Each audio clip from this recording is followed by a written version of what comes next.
Ok, então boa noite a todos, né? Meu nome é Marina, então sou professora da Faculdade de Enfermagem. Então hoje a minha proposta é conversar com vocês sobre o SUS, né? O que é um tanto complexo, porque o SUS ele é um sistema muito, muito complexo, mas eu vou tentar dar um panorama mais geral. Para isso, eu vou pedir, eu estou com um chat aberto, bate-papo. Eu gostaria que vocês tentassem interagir comigo pelo chat. Primeiro, para mim não me sentir tão sozinha, porque esse novo sistema de produção de conteúdo e de capacitação, ele é um pouco, nos deixa um pouco solitários, às vezes, para quem está falando. Então, eu vou pedir para vocês tentarem interagir comigo pelo chat, para que a gente consiga, e quem se sentir confortável de abrir o microfone e conversar comigo, também com a gente, também seria muito bom, tá? Então, começando um pouquinho a falar, primeiro eu gostaria de dizer da onde que eu falo, né?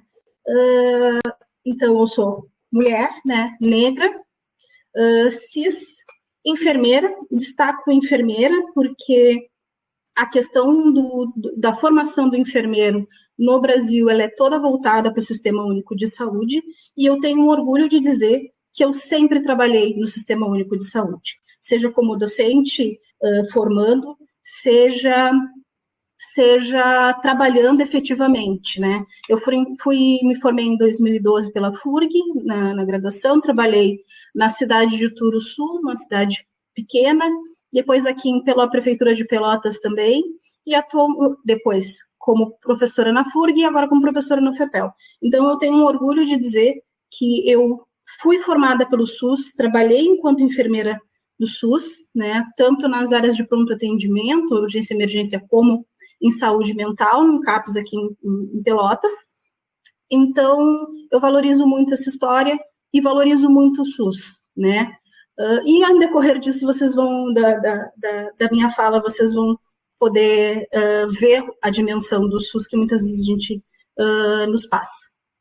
Além disso, eu sou professora na Faculdade de Enfermagem, como eu falei, e como mostra na foto, né, mãe do Inácio, no final das contas, agora mês que vem.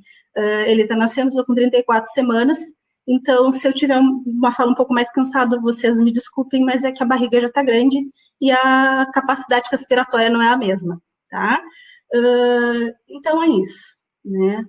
Da onde eu falo? Eu falo desse conjunto de experiências de ser mulher, negra, cis, enfermeira, professora de uma universidade pública de muita qualidade e de repercussão nacional, né?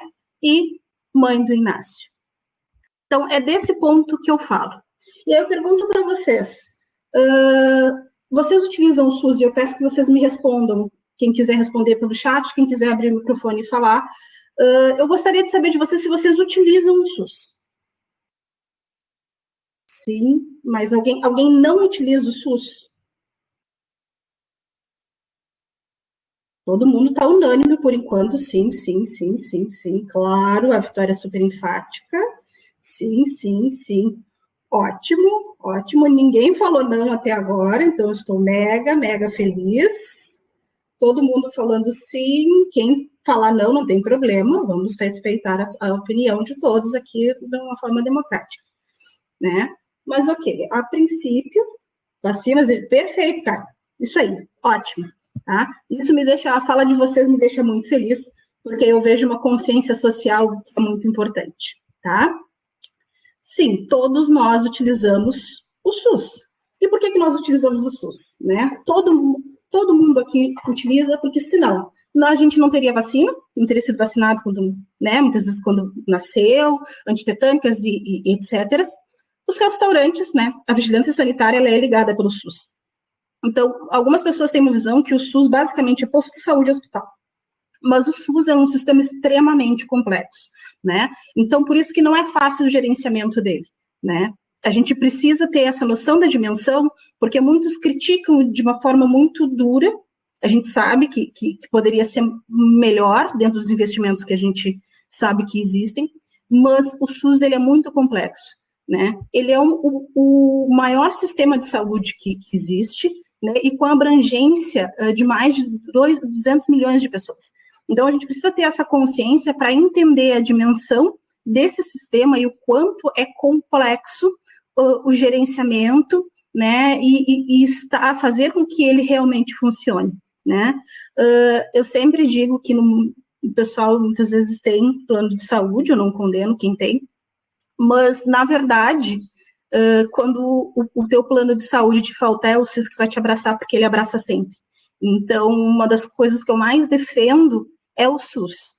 Por mais que ele tenha suas dificuldades, né, e poderia ser realmente dentro poderia ser muito melhor, mas ele é um sistema que, dentro da dimensão que ele tem, ele funciona muito bem, tá? Mas antes do SUS, a gente, geralmente, a maior parte das pessoas, mais ou menos, né, já lembra da sua história com o SUS, né? E não imagina o cotidiano da vida sem o SUS, porque já estava muitas vezes posto quando nasceu, né? Ou então que não se remete. Mas antes do SUS, para a gente ter uma ideia, falando de algumas questões ligadas a gênero, classe e outras coisas assim, antes da existência do SUS, a saúde, na verdade, primeiro, ela não era um direito, ele vem ser um direito em 1988, lá com a Constituição. Claro que antes teve várias conferências e discussões até ele passar a ser um direito. Na verdade, a saúde passa a ser um direito em 88. O SUS vem em seguida, tá? O SUS é instituído na década de 90, né, pela Lei Orgânica de Saúde. Todo mundo que já fez concurso público, normalmente na área da saúde, já leu a bendita da Lei Orgânica, porque ela é a base, ela garante, né, o SUS para todos, né? Mas antes desse momento, só quem tinha acesso a algum tipo de saúde era quem tinha dinheiro, né? Então, a saúde era extremamente elitizada, né? Para poucos e muito cara. Então, pouquíssimas pessoas tinham acesso. Então, a gente tinha muito mais do fomento, no final das contas, a gente era muito mais respaldado, quem não tinha dinheiro, as casas de caridade, santas casas, serviços, né, de organizações que faziam filantropia, que era completamente, vamos dizer assim, no amor, não tinha dinheiro envolvido, né? Para quem trabalhasse, aí a gente vem muito na questão do capital, né? O trabalhador tinha direito. Normalmente as empresas que contratavam esses profissionais acabavam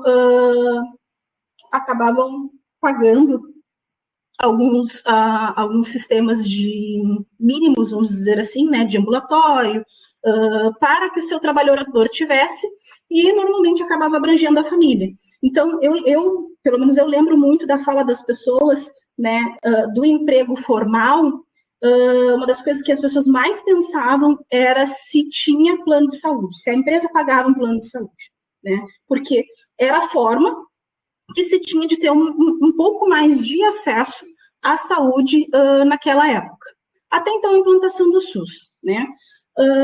O SUS, ele é uma conquista popular, é uma conquista do povo, e isso é muito importante, né? Porque o SUS foi pensado para o povo e construído junto com o governo, pensando no povo. Claro, não é uma coisa maravilhosa, não é tão bonito assim, mas ele foi pensado dentro das necessidades de acesso da população e ele é uma conquista popular. Isso precisa ser destacado, né? Porque a participação da população dentro do SUS é essencial, tá? Ele é um dos princípios que depois eu vou falar.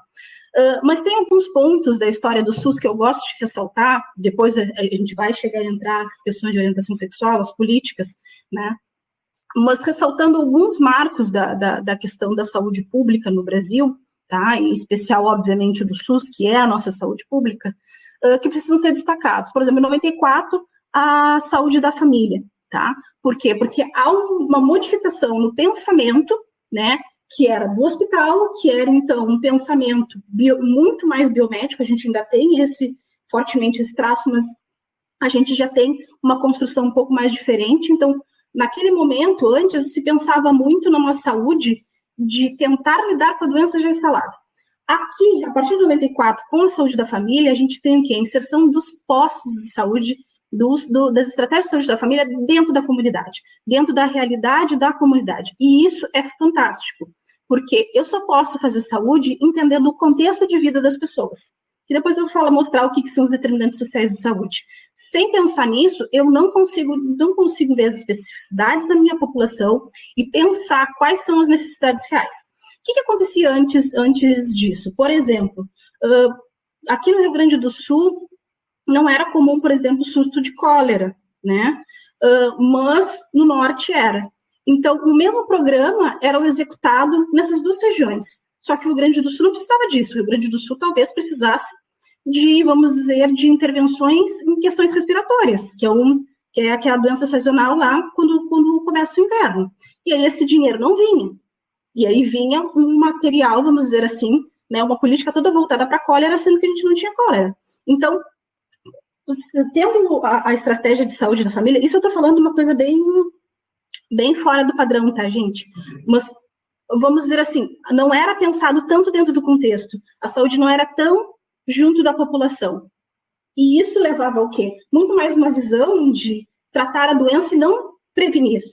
Hoje, a gente tem uma visão de saúde muito mais de prevenção do que de tratamento da doença. Por quê? Primeiro porque traz mais qualidade, né, de vida para as pessoas, mas não só para isso. É mais barato prevenir do que remediar, que é aquela frase que a gente muitas vezes escuta. Então, a prevenção passou a ser, então, a nossa visão maior. Então, a partir de 94, a gente tem o boom da saúde da família e a gente vê que, nitidamente, os indicadores melhoraram muito. Mortalidade infantil, a questão vacinal, por exemplo. Então, a gente observa uma melhora da saúde da população a partir disso. Lá em 99, a Anvisa, que hoje em dia a gente vê muita Anvisa falar, baterem em cima, os protocolos da Anvisa, é de 99. Se a gente parar para pensar, o Sistema Único de Saúde, ele é muito jovem mesmo. Então, se a gente parar para pensar no sistema de saúde, que atende mais de 200 milhões de pessoas, tá? Que foi criado na década de 90, realmente, vamos dizer que a gente exige muito dele, né? E se a gente parar para pensar, por exemplo, a Anvisa que regulamenta, né, medicamentos e outras questões de vigilância sanitária, é de 99, só a partir desse momento que a gente tem. Então, a gente tem a criação de várias frentes de saúde que mostram a complexidade do sistema, né? Outro marco que eu acho super importante é de 2003, que foi quando é instituída a SAMU, né? A SAMU hoje em dia é muito comum, mas eu lembro de quando eu era pequena, de ver as imagens dos atendimentos de emergência, as pessoas sendo colocadas dentro do carro, né? Bateu, pega, puxa de qualquer jeito e vai, né? Por exemplo, falando de acidentes, ou então tu conseguir algum atendimento de resgate na tua casa por questões clínicas, como infarto ou outras coisas, também não eram comum. Então, a partir de 2013, a gente tem toda a política voltada para urgência e emergência, e a gente tem uma ampliação desse tipo de atendimento, o que reduziu muito as lesões, por exemplo, por acidentes, né, porque tu tem toda uma técnica para fazer, por exemplo, imobilização, né, tu consegue chegar mais rápido, tu vem com um atendimento na tua casa, se a pessoa parou, por exemplo, já vai receber o atendimento ali, não vai ter que sair alguém de carro para levar, ainda no atendimento, pensando nas questões de urgência e emergência, que são fundamentais. Então, se foca a prevenção, mas não se deixa desguarnecido as complicações que a gente sabe que pode acontecer lá dentro da comunidade, que a unidade básica de saúde, o ESF, não vai conseguir atender, né? Porque não é o seu objetivo, tá? Mais adiante, em 2006, lá a gente vem a farmácia popular, que a gente sabe que o acesso ao medicamento melhora, né? A gente tem gratuitamente os medicamentos sendo fornecidos em mais ampla escala do que a gente tinha. Em 2013, a gente tem mais médicos tentando ampliar, então, o acesso de médicos dentro do Sistema Único de Saúde, que eram umas dificuldades, né? A gente tinha muitos postos e os postos não tinham médicos, então vem todas as questões dos mais médicos para tentar dar conta dessa população, e não só isso, né? Vem muito médico, por exemplo, cubano, que eles têm uma medicina preventiva bem avançada em Cuba. Para o meu relato dos avanços até aí, e sigo para outras questões, né? Por motivos óbvios, a gente sabe que a gente tem N dificuldades, a gente tem uma necessidade de mais incentivos, a gente teve avanços, retrocessos, muito mais retrocessos nesse período que a gente está vivendo, mas mais adiante a gente conversa sobre isso.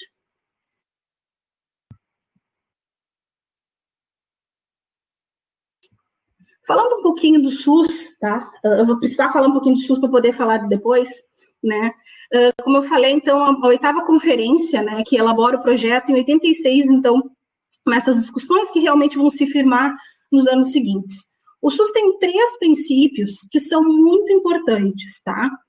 A integralidade, tá? Que fala da articulação. Por que é importante eu falar da questão da integralidade? Porque as políticas, elas são articuladas. A saúde, a gente não consegue fazer saúde só pensando no processo de doença, né? Ter saúde envolve vários aspectos, então, por isso, eu preciso dessa integralidade de vários setores trocando para que eu consiga promover saúde, e não só saúde, mas uns serviços e que a gente pense na qualidade de vida dos indivíduos. Hoje em dia, a gente não fala de saúde, né, como uma falta de vamos dizer, não estar doente, né? Nós já passamos dessa fase de achar que ter saúde é não estar doente, não ter uma patologia física, né? Hoje, a gente já tem uma visão que estar saudável é muito mais complexo do que isso, né? E a Organização Mundial da Saúde traz um conceito de saúde muito complexo e muito amplo, né? Que dá conta de algumas coisas, não, né? Isso é uma discussão gigantesca, mas que fazer saúde é muito mais complexo do que isso. Então, por isso que a integralidade é importante. E quando a gente vai pensar nas questões de orientação sexual e de gênero, e as questões de gênero, a integralidade ela é de suma importância para a saúde, porque eu preciso de setores, muitas vezes, da segurança pública, eu preciso de várias outras pontos para conseguir realmente promover saúde para as pessoas, tá? A universalização do acesso, né? O que isso quer dizer? Garantir que todos realmente tenham condição de acessar, né? Que acessem, independente da situação de raça, sexo, ocupação, classe social, né? Independente disso, o SUS, ele garante que todo mundo tem o direito de acesso, independente da situação, tá? Uma palavra que foi superada é a questão da igualdade. O SUS usa a equidade, tá? Então, o que significa equidade? O que o SUS diz? Que quem precisa mais vai precisar utilizar mais o serviço, quem precisa menos, utiliza menos. Então, significa tratar desigualmente os desiguais, ou seja, conforme a real necessidade. Então, os investimentos, né, os acessos, eles podem ser, sim, diferentes, e isso não quer dizer que está sendo... vamos dizer que está sendo privilegiado um em detrimento do outro. Não, mas que as pessoas que mais precisam realmente tenham condições de utilizar o serviço e ter a resposta necessária. Então, essas são as 3 bases do SUS quanto aos princípios doutrinários, vamos dizer assim, que se fala, tá? Doutrina não de uma forma estereotipada, mas pensando nas suas questões, né? Dentro dos princípios organizacionais, a gente tem, então, a regionalização e a hierarquização. O que isso faz, né? Isso permite que a prefeitura, por exemplo, consiga visualizar as necessidades do seu município e investir as suas verbas dentro dessas necessidades. Então, consegue fazer estudos epidemiológicos, identificar o que é necessário para que se faça um atendimento real das necessidades da população, tá? A descentralização, então, a gente vai compartilhar as responsabilidades. Então, cada esfera do governo vai ter a sua função. Então, município, estado e federação, cada um vai ter a sua gama de responsabilidades. Dentro desses princípios organizacionais, né, os normativos, a participação popular ela é de extrema importância, e por isso que eu trago ela maior, né? Porque é aqui que nós podemos fazer a diferença real, nos fazer escutar, né? A participação popular ela é de suma importância, porque ela é prevista desde a base da criação do SUS, né? E é ela que vai permitir, né, que o sistema conheça suas necessidades para além só dos estudos epidemiológicos, por exemplo, né? Por meio desse princípio, se garante que todos sejam escutados, não só os gestores, né, com seus estudos, mas também a população, tá? Então, por isso que eu trago, e não só a população, os movimentos sociais, que são de suma importância para a criação do SUS e para a continuidade do SUS, tá? E para criações de políticas também, tá? Então, o que a gente vê? Que a gente tem cada entidade vai ter uma representação. Então, a gente vai ter movimentos sociais, né, frente aos usuários, por exemplo, os trabalhadores da área da saúde também, que conseguem visualizar esse entremeio, né, os representantes de governo também, porque os gestores são uma base para a gente poder fazer, pensar as políticas, pensar as necessidades e estratégias, como é que vai ser feita a fiscalização, os indicadores. Então, esse grupo de pessoas, então, é que vão conseguir fazer a criação de novas, observar as necessidades e conseguir ser real, né? A gente observa que, inclusive, 50% é as entidades e os movimentos dos usuários, né? E isso é muito importante. Por quê? Porque eles são, a metade da decisão fica na mão dessas entidades, né, dessas pessoas. Então, está na mão da população a decisão.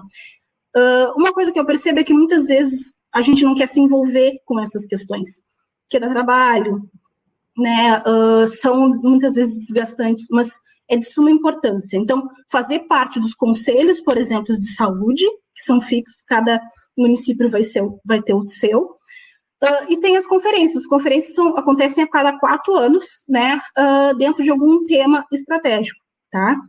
Mas é de suma importância que a gente saiba qual é o Conselho de Saúde, como ele funciona, né, quando acontece, porque a gente pode, inclusive, ir e participar das reuniões, tá? Então, é bem interessante. Quem nunca participou, né, é legal de se informar. Eu não sei dizer agora como é que está funcionando aqui, mas é importante porque a gente pode, inclusive, se colocar, não que a gente vai votar junto com o conselheiro, tá? Porque isso não é assim que acontece, mas a gente pode falar, a gente tem voz nesse momento de discussão, tá bem? Que é uma estrutura que normalmente a gente não sabe que existe, tá? Um ponto importante também é que a gente tem a Carta dos Direitos do Cidadão. Então, a gente tem um respaldo também dessa carta. Eu mandei junto com os materiais, vocês podem ler ela um pouco mais, mas ela fala desses princípios e que a gente tem direito de acesso, né, independente dos seus valores, do direito, a gente tem direito de ser acolhido, que a gente tem direito de não ser discriminado. E eu ressalto muito isso, porque quando a gente fala das questões de gênero e de orientação sexual, a gente sabe que muitas vezes vários direitos que são resguardados pela Constituição, pelas políticas públicas de saúde, elas não são respeitadas. E é através das políticas, das leis, é que a gente vai conseguir requerer de uma forma efetiva as nossas questões. Então, isso é muito importante, né? Disseminar isso para as pessoas, de que elas têm, sim, um respaldo legal para não ser discriminada. Não deveria ser desta forma, ter que ter esse respaldo legal, mas tem toda uma sistemática para que a gente consiga. O SUS, ele se desenvolve através de políticas públicas de saúde, tá? Hoje eu trago algumas políticas para explanar um pouco com vocês. Se vocês tiverem relatos, eu peço que vocês abram o microfone e falem das suas experiências, porque isso é o SUS, né? O SUS são as pessoas, né? E a gente tem N experiências. Eu vou ter a minha experiência, principalmente muito frequentemente como profissional da área da saúde, né? Mas é importante, né? O SUS é feito por todos, e especialmente pela população. Então, se vocês quiserem colocar alguma coisa no chat, fiquem à vontade. 3 políticas que eu trago, principalmente para a gente conversar, são as políticas da saúde da mulher, do homem e a política LGBT, pensando um pouquinho no nosso encontro. Mas eu ressalto 3 outras políticas, tá? Por que elas são importantes? Quando a gente fala de saúde, na verdade, de ser social, independente, nós somos um construto social de várias questões, né?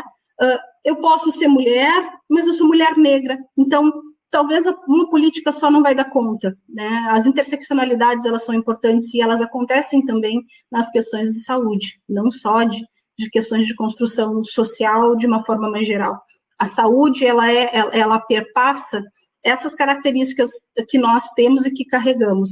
Então, eu trago outras 3 políticas, só para ressaltar essas questões, que é a política de saúde da população negra, A política pública das populações da floresta e do campo, que geralmente o pessoal nem sabe que existe. Eu não vou explanar sobre todas, tá? Essas 3 últimas é só para a gente poder lembrar dessas questões. E a política de saúde indígena, tá? Que são políticas, essas 3 políticas, especialmente a última política, está sendo muito desrespeitada nos últimos tempos, tá? Todas as outras também estão sendo, mas a última, vamos dizer que está chegando num estupim, tendo em vista as nossas questões pandêmicas. Como eu falei para vocês, né, a saúde ela é muito mais complexa do que simplesmente uma ausência de doença. O SUS nos diz, tá, que a saúde ela é determinada por algumas questões, tá? As questões econômicas e sociais, culturais, ambientais, então, o ambiente que a gente está inserido, né? Como a gente se relaciona com as pessoas, como a gente, o ter ou não um trabalho, como a gente chega nesse trabalho, se eu estou ou não empregado, se eu tenho fonte de renda ou não. Além disso, serviços básicos, como, por exemplo, esgoto e saneamento, que, obviamente, vão interferir, e pensando na nossa situação atual de pandemia, não ter água e não ter esgoto é se colocar numa situação de risco, e a gente sabe que vários grupos não têm esse acesso. Então, já tem um direito ferido aí e que vai impactar diretamente com a saúde da população. Mas, além dessas questões de condição de infraestrutura, as relações sociais também. Então, se eu tenho um envolvimento com a minha comunidade, por exemplo, se eu tenho a minha estrutura familiar, né, tudo isso vai influenciar também. Claro que dentro desses determinantes também vão estar outras questões que são muito ligadas às questões físicas, como, por exemplo, idade, sexo, fatores hereditários, que vão estar ligados muito na questão biológica de algumas questões que a gente sabe que podem levar a algum adoecimento. Então, por exemplo, a população negra, uma das doenças que tem dentro da política, que abarca a população negra, é a anemia falciforme. Ela é uma doença genética que é de traço da população negra. Né? Então, se eu já tenho alguém na família, eu posso carregar esse traço. Então, isso precisa ser levado em consideração. Né? Então, a gente tem essa gama toda, né, de questões que vão determinar eu ter saúde ou não. E além dessas que eu falei, como nós vivemos, né? Então, se eu tenho um ambiente muito estressante, por exemplo, né? Se eu cuido da minha alimentação ou não, por exemplo, então qual é o meu estilo de vida? Eu fumo, eu bebo? Isso tudo vai influenciar na nossa saúde. Então, esses são determinantes, que vão ser tanto biológicos, como também a gente vai ter questões subjetivas, por exemplo, que se relacionam com saúde mental, por exemplo. Né? Então, promover saúde é algo muito complexo, certo? E aí, falando um pouquinho da Política Nacional da Saúde da Mulher, eu ressalto alguns pontos, né? As políticas, elas geralmente têm uma história envolvida, né? Dentro da saúde da mulher, eu sempre falei muito que muitas vezes eu percebo que a saúde da mulher ela é muito vista de um sentido muito biológico voltado para a saúde reprodutiva da mulher, né? Como se nós fôssemos sempre direcionada à questão do parto, do puerpério, né? Estar grávida foi uma escolha minha, né? Mas quantas mulheres não têm essa escolha e a construção da sociedade que leva ela para essa condição. Então, tem algumas reflexões que eu faço dentro das políticas, né? Não que a gente não vai ter que ter uma política pensando na gestante, óbvio que tem que ter, mas a gente precisa muitas vezes ver que não é só essas mulheres que gestam, que precisam de saúde voltada para a saúde da mulher. A gente precisa ampliar um pouco essa visão. E a saúde da mulher, na verdade, no Brasil, ela começa com um escopo muito voltado para a gestação e o parto, porque por causa dos índices de mortalidade das mulheres nesse processo, né? Além disso, a visão dentro desse período da sociedade, no início da década de 20, das mulheres socialmente mães. Então, a função da mulher era ser mãe, né? Então, isso vai gerar, com o tempo, né, essa construção de uma política mais voltada para isso. Mas lá, passando A gente só vai ter a política mesmo em 84, tá? A política não, desculpa, um programa voltado para a saúde da mulher. Com o passar do tempo e a evolução, abertura política e outras questões, e os movimentos sociais, tá? Isso é super importante. As ondas feministas nos auxiliam muito a pensar e reestruturar muitas coisas, né? Em 2013, então, a gente começa a identificar que esses programas, na verdade, eles não abarcam todas as mulheres. As mulheres que eram abarcadas eram as mulheres que reproduziam, entre aspas, né? Eram voltadas toda para a saúde reprodutiva. E outras mulheres eram deixadas de lado, né? Que também estavam em idade fértil ou não, mas que tinham outras necessidades que não apenas as questões voltadas para o parto. Então, se identifica a necessidade das mulheres rurais, da saúde da mulher lésbica, das mulheres presidiárias, né, das mulheres em situação de medidas. Então, outras necessidades são vistas, né? Então, a criação da política. Em 2011, ela sofre uma reformulação, né? Novamente instituída, né? Ela passa por alguns processos, mas eu ressalto que essa política ela abarca muitas pessoas, né? As mulheres são 51,6%, se eu não me engano, da população brasileira. Então, pensar essa política, ela é de suma importância, porque ela abarca uma porcentagem muito grande da população, e não só por isso. Pensando que o SUS garante a saúde para todos, né, a gente precisa, assim, pensar nas especificidades. Então, há necessidade de a gente fortalecer esse sistema. Como eu falei, a forma como as pessoas vivem interfere diretamente na saúde, né? A gente tem uma construção de política que inicia lá pensando numa mulher, da mulher mãe, né, mulher papel social mãe, e essa mulher se transforma, ela muda, né, mas algumas coisas não mudam, como a sua vulnerabilidade reduz, mas ainda há uma vulnerabilidade tão grande. Aí eu trago alguns dados, tá, só para mim poder mostrar para vocês, por exemplo, a questão da educação, né, e aqui já tem uma intersecção com a questão da cor, tá? Mulheres negras sofrem mais em algumas questões do que mulheres brancas, né? Então, por isso, elas não podem ser vistas de forma igual. Elas têm que ser tratadas desiguais dentro das suas necessidades, certo? E a gente observa, por exemplo, a questão educacional, né, que no ensino superior, a população, por exemplo, de 25 ou mais, né, o acesso de mulheres negras é menor do que de mulheres brancas, por exemplo, né? A taxa de renda, a comparação de uma mulher com um homem, nós recebemos menos, né?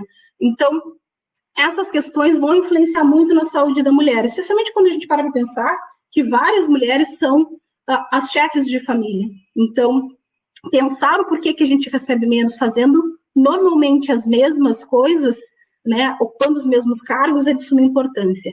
Além disso, né, um dado que é importante é a questão da vida pública, né? As mulheres estão menos em cargos, né, gerenciais do que os homens, e isso faz com que nós sejamos menos escutadas muitas vezes, né? Então, nós precisamos realmente da transformação das mulheres para ocupar os cargos, mas que os homens também precisam entender esses processos, né? Porque senão a gente fica muito nessa redoma de nós mulheres falando para nós e não percebemos que a gente precisa atacar muitas vezes, atacar no sentido de, né, pensar junto com os homens, porque eles ainda ocupam muitos cargos, né? E então a gente precisa transformar a cabeça desses homens também junto com as nossas evoluções, né?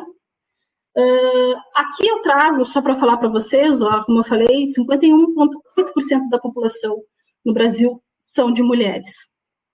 Um asterisco que eu faço, que estava no outro slide, é que muitos dos estudos, tá, eles levam em consideração o sexo e não o gênero, tá? Grande parte dos estudos que vocês vão encontrar, eles falam homem e mulher, mas de uma visão ainda muito biológica. A gente tem poucos estudos que falem de gênero propriamente dito, tá? Então, isso é uma coisa que o SUS ainda precisa evoluir. A gente ainda tem estudos muito voltados para o sexo, né?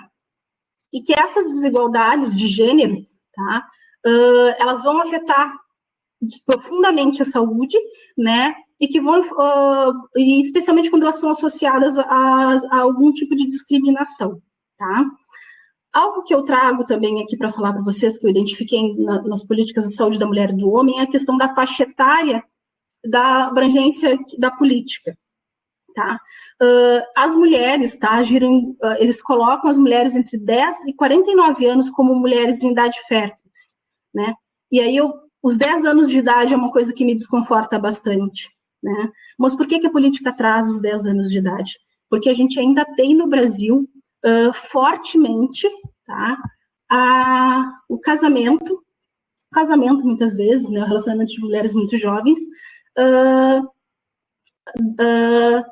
como algo muito natural, tá? Então, a gente precisa ainda repensar e aí a política abarca essas pessoas, muitas vezes, para tentar dar conta dessas questões que não são exatamente culturais, mas que a gente vê que a gente ainda tem dificuldade, tá? Os homens, já por um contraponto, a política do homem ela é pensada a partir dos 20 aos 59. Isso é uma crítica que eu faço, tá? Dessas questões das idades. Que também colocam o homem pensando na saúde só depois da vida adulta, vamos dizer assim, até 21, dependendo, eles são enquadrados como adolescentes, né? Mas pensando o homem muito mais tarde, né, que ele tem a obrigação de pensar a sua saúde muito mais tarde do que a mulher, por exemplo. Então, a gente vê essas desigualdades de gênero, né, sendo edificadas dentro da política ainda, né? Então, a gente precisa pensar alguns pontos, certo?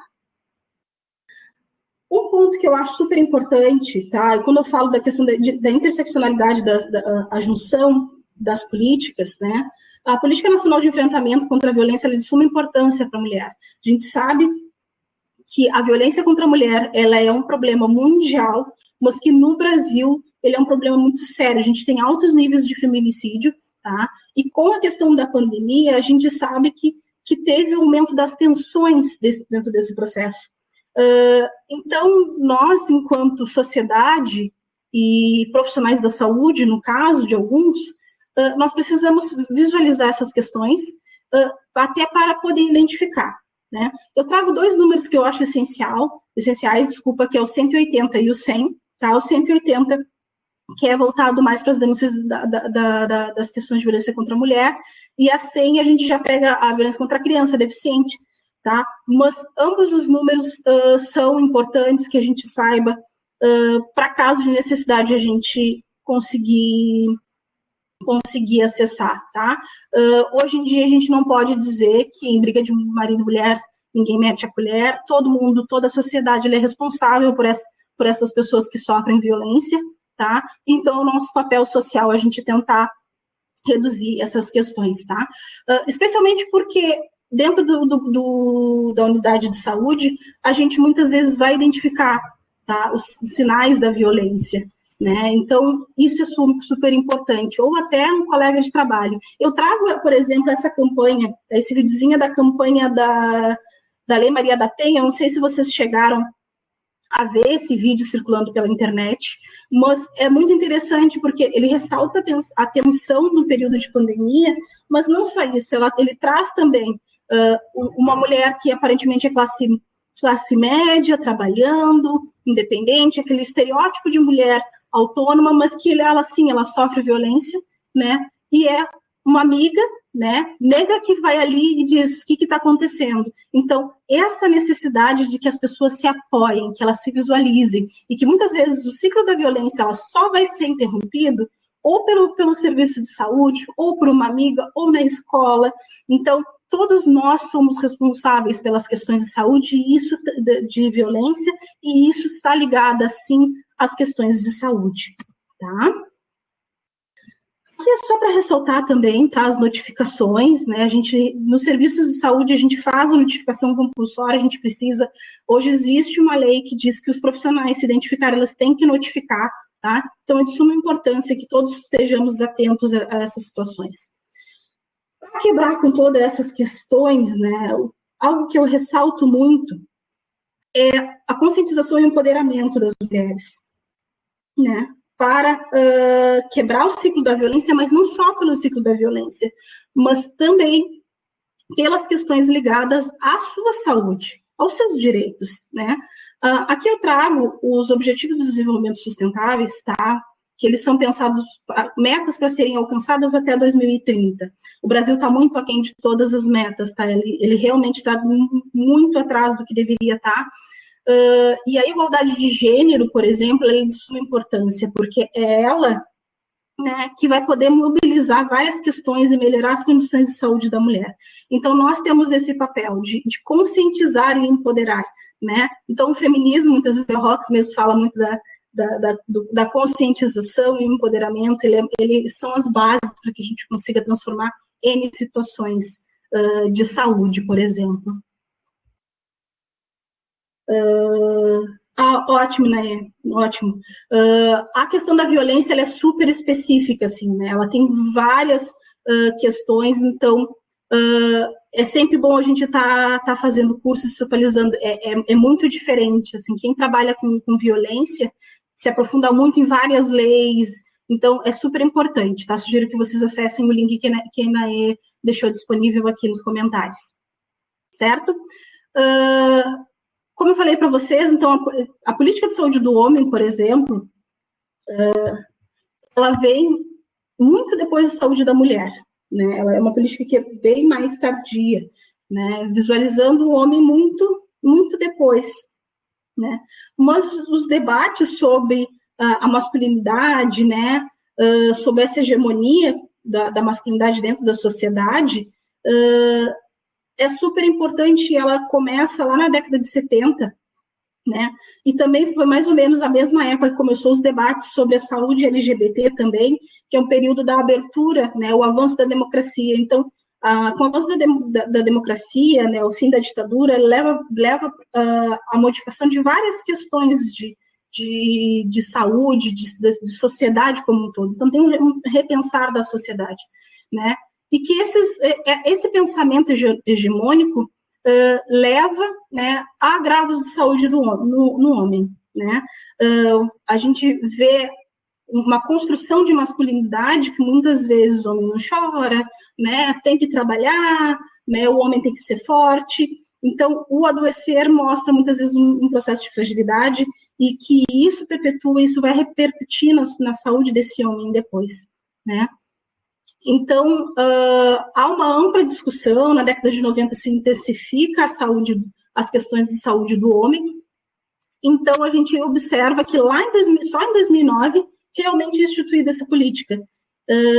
Então, ainda há avanços para serem feitos, e esse homem ele ainda é muito pensado dentro do masculino e do sexo masculino ainda, né? Acho que a gente precisa ainda pensar mais esse homem dentro dessa política, voltada para outras construções de masculinidade, né? Mas um dos principais problemas que se identifica dentro da saúde do homem são as questões deixa eu ver se as diferenças que a gente observa dentro da saúde, comparando, por exemplo, pensando numa saúde da mulher. Os homens vivem menos do que as mulheres, por exemplo, em média de 7 a 8 anos, né? E as ligações que os estudos fazem é pelo estilo de vida, né? Que homem se expõe mais à violência, tem um estilo de vida mais desregrado, com o uso de tabaco, por exemplo, o fumo, álcool, né? O tipo de trabalho que exerce, às vezes, influencia. Isso falando de questões muito físicas, tá? Mas hoje já existem estudos que nos mostram que os homens têm muito sofrimento psíquico, né? E isso leva ao quê? A uns maiores índices, por exemplo, de suicídio, né? Então, há outras questões que a gente precisa visualizar. A gente precisa ver o homem para além do físico, mas sim as suas construções de masculinidade e a repercussão disso dentro da saúde mental desses homens, né? Então, a gente tem aqui alguns estudos que mostram, por exemplo, muitos sentem ansiedade, né? Angústia, e que muitas vezes isso não é verbalizado, porque a construção de masculinidade, muitas vezes, que se deu, é que o homem não chora, que os sentimentos deles não devem aparecer, porque isso é um ponto de fragilidade, e que isso leva eles a serem mais próximos do feminino, vamos dizer assim. Então, a gente precisa repensar muitas masculinidades, porque isso está fazendo os homens morrerem, vamos dizer assim. Então, a política, o que ela faz, né? Ela pensa, então, em vários pontos que poderiam ser melhorados na saúde do homem, pensando no cotidiano que se tem do homem, no panorama de vida do homem brasileiro, né? Uma das questões do acesso, né, das falas dos homens com frequência, é que os serviços de saúde, eles não estão abertos no horário que eles saem do serviço, por exemplo. Então, a gente tem serviços que tentam ajustar o horário para que os homens consigam fazer consultas preventivas, né, e ter um acesso melhor. E não só isso, né, alguns estudos dizem que os homens referem que o ambiente de saúde ele é muito feminino, né, eles não se veem encaixados naquele mundo. Então, alguns espaços a gente precisa realmente deixar mais possíveis para os homens também, né, que eles tenham também, se sintam acolhidos por aquele serviço, né? Às vezes não vão querer ser atendidos por mulheres, por exemplo. Eu já tive essa situação de que um paciente não queria fazer um procedimento porque era mulher, então teve que ser um enfermeiro homem a fazer, porque ele se sentia extremamente constrangido. E a gente precisa entender algumas questões, né? Um idoso, né? Nesse caso era um idoso, então tem todas essas questões de pudor. Então, alguns pontos a gente precisa levar em consideração, né? Quando a gente vai fazer, por exemplo, um atendimento, né? As questões de saúde sexual e reprodutiva também, né, sensibilizar os gestores, então, e os profissionais da saúde de pensar esse homem e tentar levar essa saúde reprodutiva para ele também, que a saúde reprodutiva não é, vamos dizer, só da mulher, é algo que é feito em conjunto. Então, o exercício da paternidade, por exemplo, que a política traz, né, hoje em dia a gente já fala, por exemplo, no atendimento do pré-natal do pai, né? Porque uma criança, ela é algo que é a concepção de duas pessoas, né? Então, que os pais deveriam se envolver mais nesse processo para que eles se entendam como parte real desse processo, né? E possam dividir, né? As funções, né? Que seja algo em conjunto com a sua parceira, o seu parceiro, certo? Além disso, as questões das prevenções de doenças mais prevalentes nos homens. Então, por exemplo, a gente tem, e que são específicas, por exemplo, câncer de próstata, por exemplo, né? Que sejam visualizadas e que a gente consiga, então, fazer um rastreamento mais precoce, né? E dar conta antes. E não só, por exemplo, do câncer de próstata, que é uma doença que leva bastante tempo, mas muitas vezes a gente vai diagnosticar ela muito tardia, né? Por exemplo, a questão do infarto, por exemplo, né? Muito frequente. Homens negros, por exemplo, têm mais índices de infarto do que os homens brancos, por exemplo. Mas é uma doença com muita frequência nos homens, que poderia ser evitada, né? A situação do infarto, né? Algo agudo, por exemplo, poderia ser evitado se a gente tivesse, então, o controle da pressão, o controle do peso dos homens, né? O auxílio para que eles fizessem a sua prevenção. Além disso, as questões de violência e acidentes, tá? Tá dentro da política também, né? A gente tem exposição maior dos homens a situações de violência, né? Seja, por exemplo, de trânsito, seja dentro das comunidades. Então, isso também a gente pode trabalhar dentro dessas construções de masculinidade e que isso influencia diretamente na saúde, com agravos e até as questões dos óbitos, né?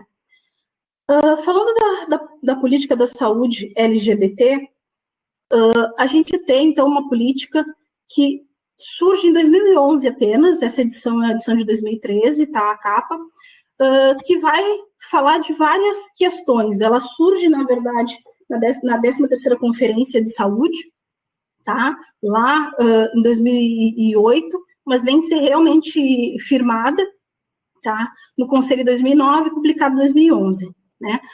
As políticas públicas voltadas para a população LGBT, elas iniciam, como eu falei, lá pela década de 70, mas em 80 se intensificam em função da epidemia de HIV. Então, a política pública de saúde LGBT, ela vem muito dentro dos movimentos sociais, requerendo saúde para a população, inicialmente por essa questão, não só, mas muito fortemente por essa epidemia, né? E o Brasil hoje é responsável pelo maior programa de atendimento à população com HIV e AIDS, muito fomentada por esse período, né? A gente ainda fornece medicamentos para o mundo em função desse programa ser muito forte aqui, né? Então, ele inicia por essas questões, mas ele precisa ser ampliado, precisa ser visto para mais. Ainda é muito, a gente tem uma saúde muitas vezes pensada muito pelas questões sexuais dentro da comunidade LGBT, isso é uma coisa muito estereotipada dentro dos serviços de saúde que a gente precisa muito desconstruir, tá? E vai ser a educação dos profissionais e da população que vai desconstruir essas questões.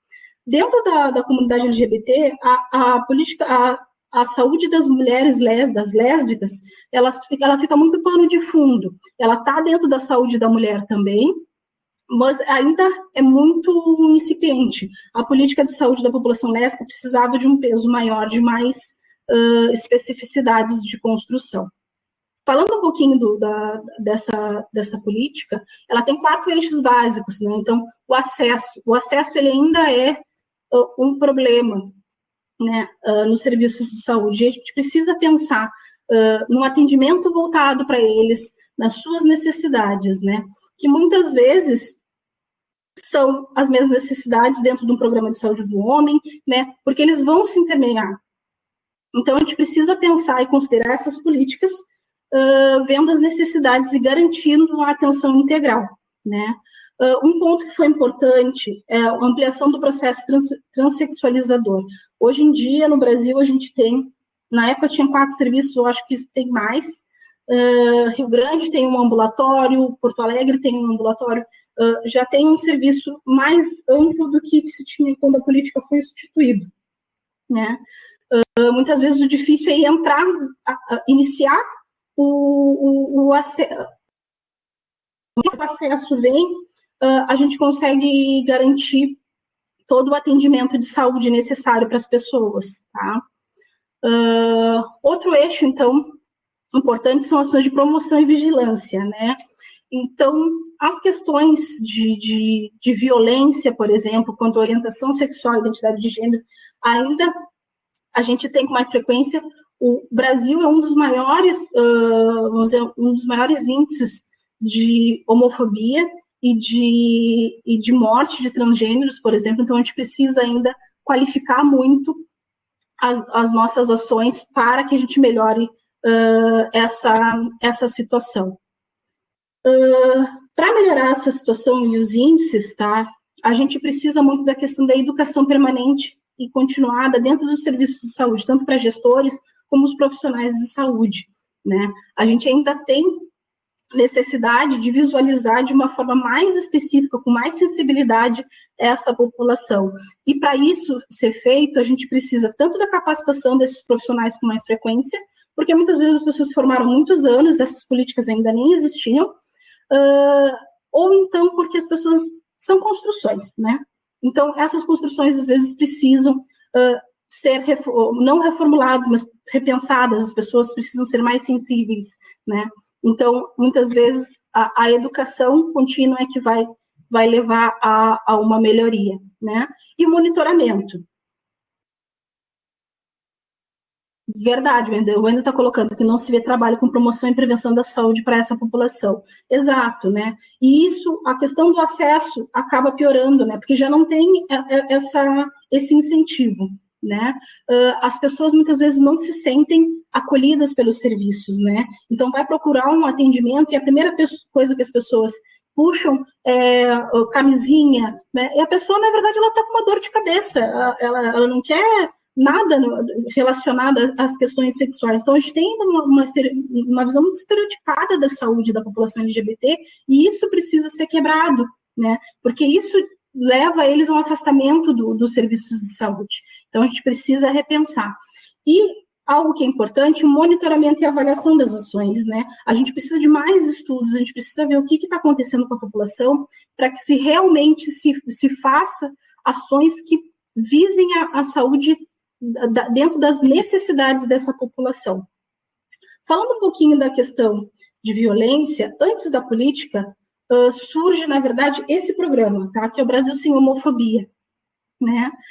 Que busca, então, debater dentro das ações governamentais e junto com a sociedade civil como um todo, né? Promover, então, a cidadania e melhorar essa visão das pessoas e tentar quebrar e garantir que as pessoas tenham, que essa população seja protegida, né? Então, tanto com capacitação, com pessoas voltadas para as ações, os movimentos sociais, para fortalecimento, né? Divulgar informações de saúde importante, de direitos. Quando a pessoa tem consciência, está empoderada, como a gente colocou lá numa das metas dos objetivos sustentáveis, que é a igualdade de gênero, a gente permite que as pessoas tenham mais voz, né? Que elas adentrem os espaços com mais tranquilidade, propriedade, requeram e tenham condições de requerer seus direitos. Então,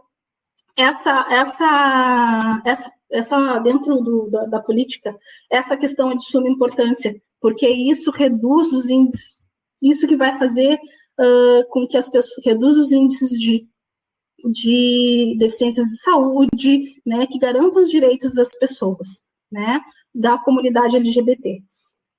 Eu trago para vocês aqui só alguns pontos para a gente pensar que a gente ainda tem muito que avançar, tá? Esse dossiê é um dossiê que traz de 2014, dados de 2014 a 2017, né? Então, a gente observa que, por exemplo, as pessoas reconhecem que o brasileiro, que a maioria dos brasileiros reconhece o preconceito contra a comunidade LGBT. Então, as pessoas têm posta essa questão, né? Mas a gente precisa fazer algo sobre isso, né? A questão do lesbocídio, por exemplo, né? Que teve um aumento enorme nos últimos 3 anos, nesses 3 anos da pesquisa, né? E muitas vezes a notificação não é feita, e isso é muito importante, porque se não tem o dado, se não tem a notificação, não aparece, porque as políticas são pensadas principalmente dentro dos dados epidemiológicos, e se a gente não tem esse dado, não quer dizer que não está acontecendo, o governo entende que não está acontecendo, então a gente precisa, sim, visualizar isso de uma forma mais efetiva, né? As questões, por exemplo, de humilhação, hostilização e ameaças, tá? Como as principais formas de violência dentro que sofrida pela comunidade LGBT. E eu ressalto ainda que muitas vezes tudo isso acontece dentro de casa, assim como outras situações visualizadas, sentidas dentro da saúde da mulher, né? A violência contra a mulher, né? Ela acontece principalmente dentro do domicílio, né? E com a comunidade LGBT, isso também acontece, tá? Então, situações de humilhação, hostilização, ameaças, né? Pode acontecer dentro de casa, pode acontecer externamente. A gente sabe que isso tem uma repercussão muito forte na saúde dessas pessoas, e a gente vê o crescimento do índice de ansiedade, depressão nessa população, e até mesmo do suicídio. Pessoas jovens, muitas vezes, tá? Então, é algo que a gente precisa ficar atento, tá? Ao mesmo tempo, o número de denúncias também aumentou, isso é uma coisa importante, né? Ter canais de que as pessoas possam denunciar, que elas possam se sentir acolhidas, tá? O Brasil, como eu falei, é um dos que mais mata pessoas, e nesse período de pandemia teve um aumento de 48%, se eu não me engano, também. Então, a gente precisa pensar no que está acontecendo, tá? A maior parte das vezes também os agressores muitas vezes são também pessoas conhecidas, né? Então, o que está levando muitas vezes a gente se expor? Relacionamentos abusivos, né? Ou N situações que podem levar. A gente sabe que muitas vezes a família não abraça aquela pessoa e ela acaba tendo que sair de casa e acaba se expondo, por exemplo, a situações de vulnerabilidade. Então, a política precisa pensar nisso também, né? Em como acolher as pessoas e dar condições para que elas se sintam seguras, né?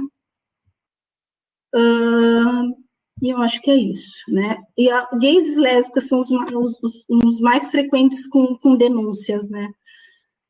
Apesar de todo esse panorama, a gente teve avanços desde a criação da política, né, vamos dizer assim, da instituição da saúde como um direito, né, e que a gente ainda tem que avançar, a gente precisa de mais discussão, a gente precisa fomentar esses espaços, como hoje a gente está conversando um pouco, que é só uma pincelada mesmo, para que a gente possa, de uma forma real, trazer transformações para a saúde dessa população e de todas as outras, né? Um ponto que eu ressalto, o Estatuto da Diversidade Sexual e de Gênero, ele ainda não existe efetivamente, né? Ele ainda é um projeto-lei e que, para garantir algumas questões, ele seria muito importante. Então, é algo que a gente precisa também caminhar mais e fomentar mais e discutir de uma forma efetiva, né? Pensando que a saúde é um direito de todos, né? A gente precisa de mais discussão, né? Não só discussão, a gente precisa de leis que realmente sejam eficientes e que funcionem, que sejam reais, né?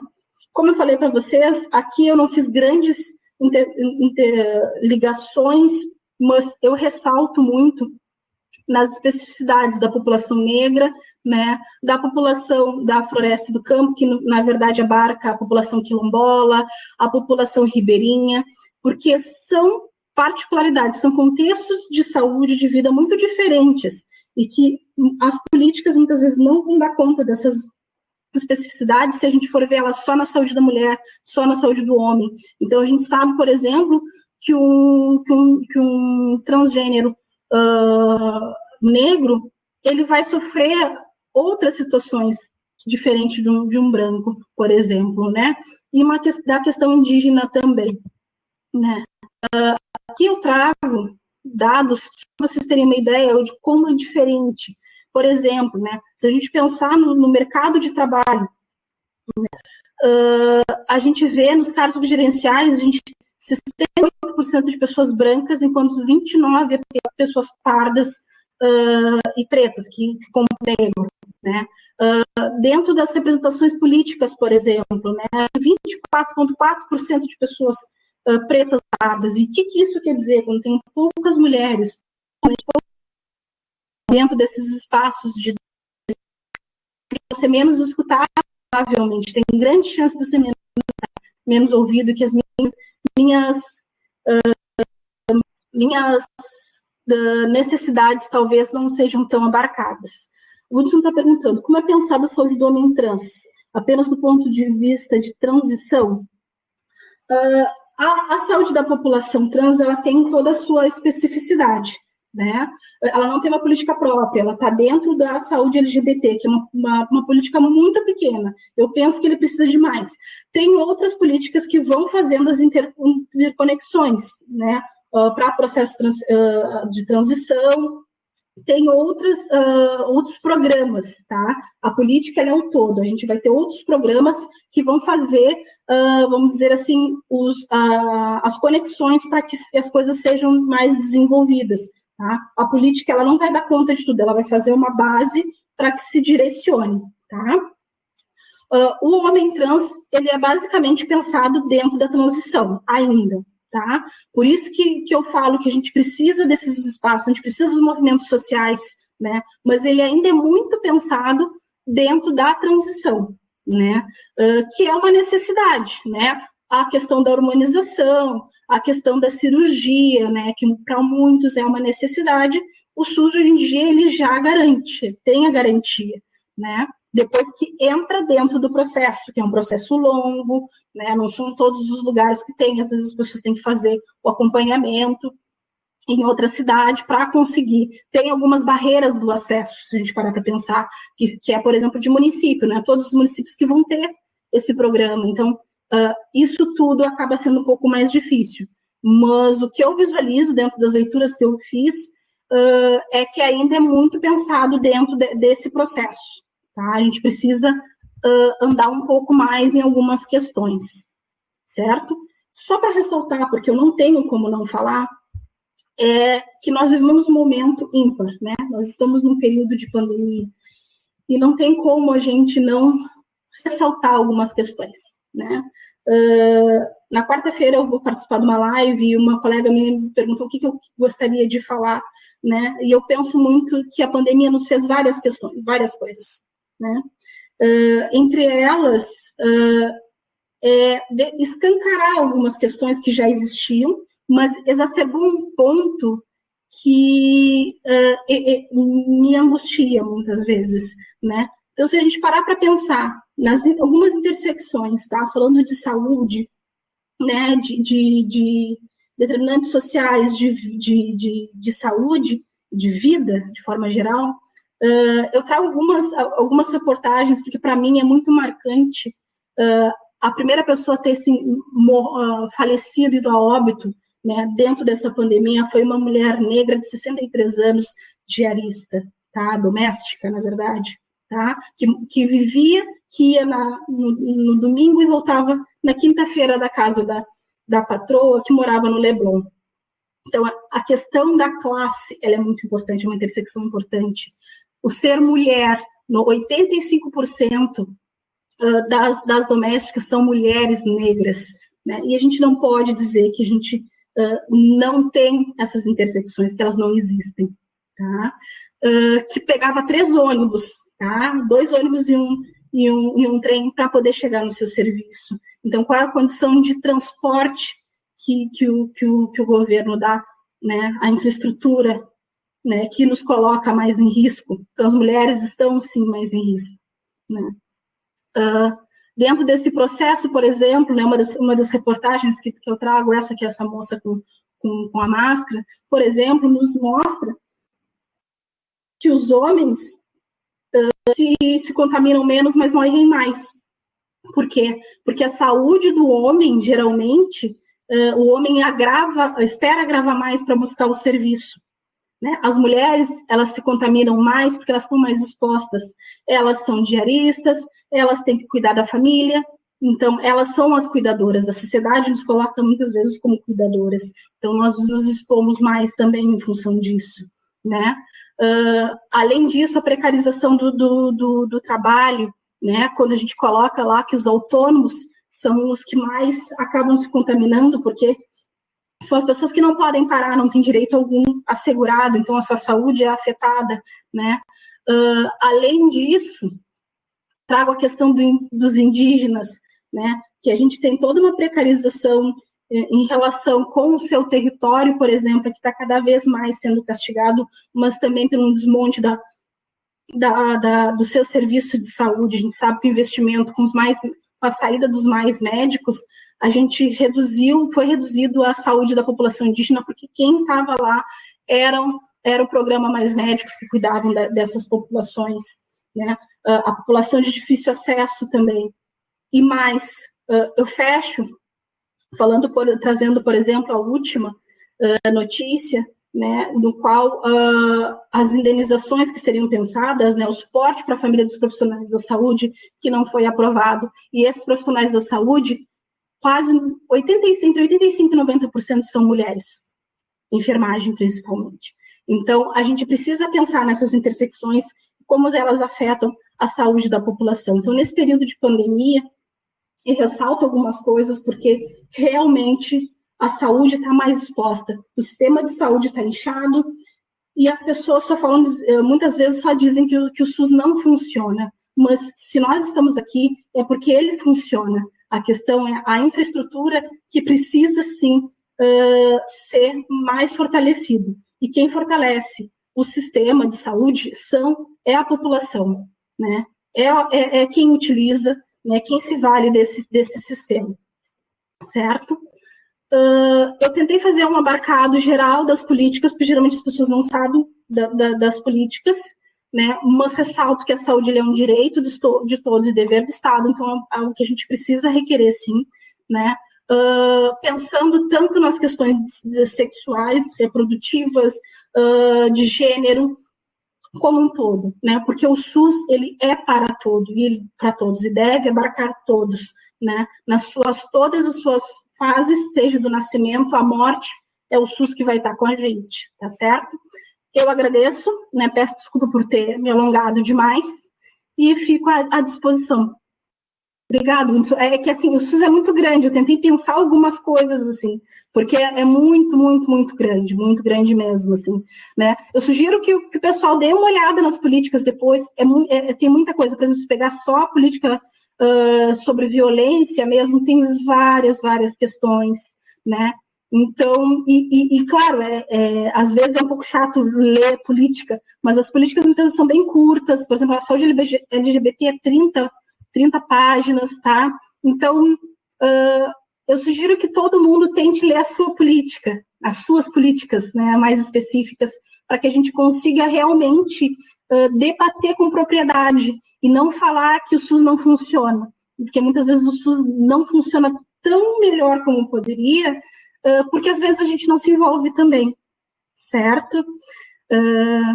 Eu que agradeço vocês, né? Desculpa falar tão correndo, porque era muita coisa, eu não queria passar das 8h30, né? Mas é isso, gente. Eu defendo o SUS, sou formada para o SUS e formo pessoas para o SUS, então a gente tem que ter muito orgulho desse sistema, porque ele é muito complexo, ele é muito grande, e se a gente não defender, a gente vai perder, e aí, se começarem processos de privatização, a gente vai ficar entregue a nada, a gente vai voltar àquele período de que quem tem emprego formal é que vai ter saúde, certo? Marina, tudo bem? Oi, tudo bem. Não, eu queria mais fazer uma reflexão contigo Uhum. e talvez ouvir tua opinião. Esses dias eu estava escutando uma crítica marxista sobre até o conceito de intersecção, né? Porque Uhum. muitas vezes a gente pensa que intersecção é um olhar que o pesquisador ou teórico está colocando sobre a realidade. Quando, se a gente pensa uma análise baseada no concreto, ela é sempre muito interseccional, né? Na verdade, me chama muita atenção como durante tanto tempo isso ficou uma questão secundária na nossa capacidade analítica. E nessa discussão enfim, nessa crítica que eu acompanhei, eles falam muito, né, que a questão do Brasil é que pelos processos históricos, né, de Brasil enquanto um capitalismo dependente, uma ex-colônia, etc. e tal, com tantos processos patriarcais, coloniais, etc. e tal, o trabalho, a vulnerabilidade, todas essas questões, elas têm gênero e têm cor, né? Então, me emociona, na verdade, quando você chama atenção para essas questões que a Covid, por exemplo, deflagra, né? Então, como mulheres vítimas de violência, como, enfim, a população LGBT acaba também sendo muito colocada literalmente contra a parede, né? Porque às vezes está convivendo em um ambiente muito pequeno, não pode sair de casa, não pode sair do armário, não pode fazer um monte de coisas. E então eu queria agradecer, assim, por essa... Realmente me toca muito, sabe? Assim, eu consigo me conectar. E tem uma questão que tem surgido, como tu sabe, né? Eu trabalho com população que vive com HIV/AIDS. Uhum. E eu tenho um grupo de estudos que é composto por muitas meninas e algumas delas são lésbicas, né? E todas as vezes que a gente pega estudos para ler sobre epidemiologia, saúde pública, etc. e tal, existe um foco muito grande em cima de homens gays, mulheres trans, Sim. e a gente não acha nada sobre, Não. de modo geral, não acha nada sobre Não, é mulheres muito lésbicas e incipiente não ainda. Não. existe. E não Exato. existe muita informação sobre também homens trans, etc. e tal. É quase como se isso não... É um lugar da invisibilidade máxima, né? Parece que não existe. Exato, exato. E é muito interessante porque a gente vê muito essas questões de construção do feminino e do masculino, me remete muito, assim, sabe? Homem e mulher, ainda há marca, mesmo dentro de uma comunidade LGBT, o que me parece é que existe ainda muito essa marca, né? O homem gay, por exemplo, ele tem uma voz diferente da mulher gay, né? Da mulher lésbica, né? O homem gay ele ainda é mais escutado, porque ele ainda continua sendo homem para essa sociedade, né? Sim.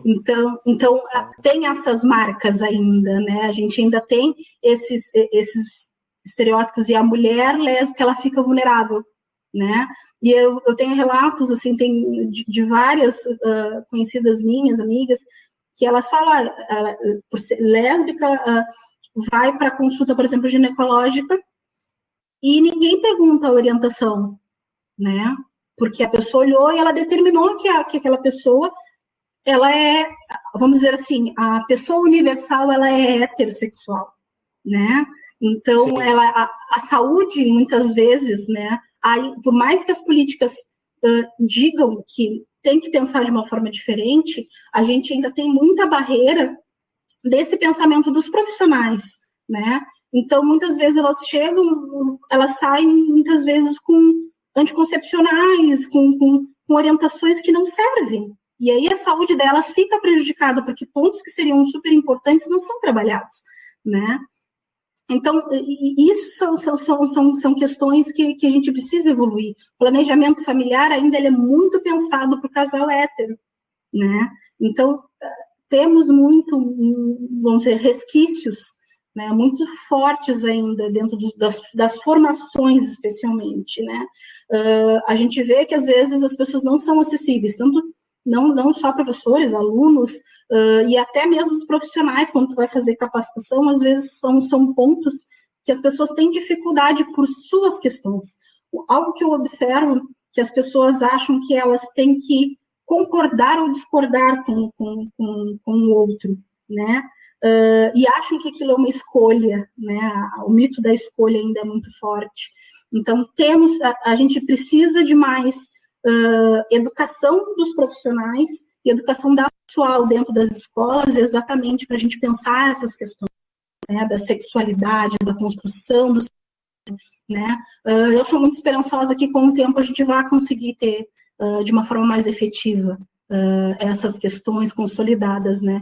E eu tenho muita esperança nos profissionais da educação e da saúde se unindo para isso, né? Que são os profissionais que realmente, hoje em dia, para essas questões, conseguem ser as pessoas mais abertas e conseguem levar informações de qualidade, especialmente nesse momento de fake news, né? Que a gente sabe. Agradeço, Bilac. Espero ter trazido informações interessantes. Eu digo que eu nunca quero trazer informações, na verdade. Eu digo que eu quero causar inquietações. Eu acho que as inquietações são muito mais úteis do que apenas levar informações, né? Se ninguém tem mais comentários. Só leu da Inaê aqui, né? A Inaê agradeceu. E diz que a questão da população desconhecer a amplitude do SUS é um grande problema. Isso é verdade, que se a gente não tem a consciência, a gente não consegue requerer os direitos, né? Inclusive, coloca o professor Bruno Nunes, da enfermagem, sim, ótimo. Tem um projeto de colocar adesivos nos locais de atendimento pelo SUS, sim, para que, de alguma forma, as pessoas entendam, né, essa amplitude, né, até mesmo os locais de atendimento pela vigilância sanitária, como locais de alimentação, porque as pessoas não veem os locais de alimentação, vigilância, como parte do SUS, as pessoas ainda têm uma visão que posto de saúde é que é SUS. No fim do projeto foi rejeitado pela prefeitura, né. Pois é, eu não sei te dizer se foi rejeitado ou não, mas todas as formas que a gente tem de levar a informação para as pessoas são importantes, seja numa discussão ou num adesivo, por exemplo, que é uma ação relativamente simples e que talvez tenha uma abrangência bem interessante.